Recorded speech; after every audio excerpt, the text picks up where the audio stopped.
Apa pandangan ustaz tentang ada segelintir ustazah yang mencukur bulu kening sedangkan dia tahu ia haram? Jawabnya ustazah ini comel lah. Jawab kau ni, kita nak khabar haram, dia tahu dah haram. Nak beri pendapat apa? Nah, dia ustazah dah. Nah, ada ustazah yang bandar dah dia ustaz. Tak mustahil dah. Ustazah ada. Oh, jenis pandai ayat Quran laju, hadis pun laju. Macam kita hadis Quran kokak-kokak semua. Nah, jadi ustazah dah, dia tahu dah. Nabi kata dah, la'anallahu an-namisat wal mutanammisat. Allah Taala laknat yang cukur bulu kening atau suruh orang lain cukur bulu kening dia, atau hak buka salung cukur bulu kening. Kena laknat belaka. Nah, comel macam comel. Nah, haram dah hukumnya. Tak kira ustazah tak ustazah, tuan guru ke bini tuan guru, haram. La'anah tu kata ulama Syekh Ibn Hajar dalam kitab apa ni Al-Jawair, dia kata Az-Zawajir, dia kata kalau nak kenal dosa besar ada sebut depan la'anah. Kalau la'ana Allah, la'ana Rasulullah, ni dosa besar. Nah, dan ilmu ustazah ni mana? Ilmu ustazah ni boleh pakai. Kalau dia amal dosa, bukan mesti ilmu dia karau. Kalau dia ngajar tu rukun sembahyang 13 perkara.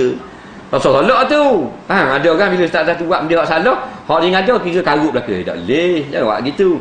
Dan mana ada ustazah hak maksum, ada salah kau ni. Nah, kau ni kemah dah dia, kau bulu kening pula cukup. Dia ada jadi jangan cari kalau boleh kekurangan orang. Nah, cuma nak khabar mana dia buat tu haram. Tapi jangan sebab dengan dia cukup bulu kening itu kita jadi dak apa tolak habis ilmu dia betul-betul. Jangan lagu tu. Sebab kebenaran ni kalau keluar daripada mulut musuh-musuh Islam pun kita kena makan juga. Nah, kita kena ambil kebenaran tu. Cuma makna jangok dah, tak sedap orang comel. Jadi anak murid pun dah ustazah aluh dah, anak murid botak terus bulu kening. Nah, tak mana dah ustazah. Nah, macam dalam TV kan, mula-mula keluar dok glamour lagi, tebal bulu kening, duk gitu ustazah. Lain ni halus ni macam ke batang spek ni ustazah. Dah dulu mula-mula masuk 15 riyal je sejam. Nah, lain ni 600 700 sejam. Cakap sejam pun campur iklan super busa lah apalah. Dah, bukan sejam direct gitu.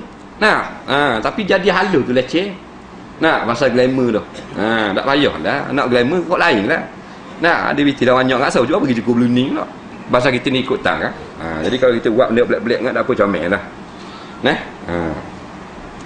Comel tak jimat orang cukup bulu kening? Comel. Kita tengok macam anak lembu. Tengok anak lembu kan anak. Aduh, bulu kening. Nah. Tak comel. Tapi gunting bulu kening boleh. Perempuan. Jangan cukur licin haram. Atau dicukur dia tinggal hak alus birat. Haram juga. Cukur licin dia buat dengan kalang dia. Kalang dia tu Maybelline. Koko. Dia kelabu star.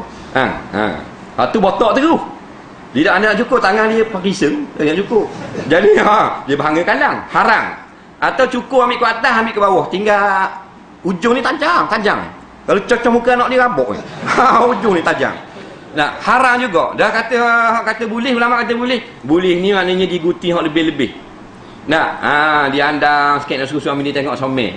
Nah, ni macam gerai jual lokang bulu kening. Berkarut-karut kali. Nah, suami tengok lugar. Nah, jadi betul lah sikit, bukan buat peraluh gitu. Tu dibenarkan oleh syarak. Comel juga. Budak mel tu. Hak tua. Buat aluh. Kita tengok macam tuk batin. Orang tua-tua tak. Tapi sungguh orang tua-tua dia make up lagi. Biarlah. Nak, dah kita tua dah kan mesti kena make up. Orang muda tak apa, dak make up mandi bersih sampai selalu. Nah, ni orang tua dah lah dak make up, dak mandi pula. Dah. Ni gitu.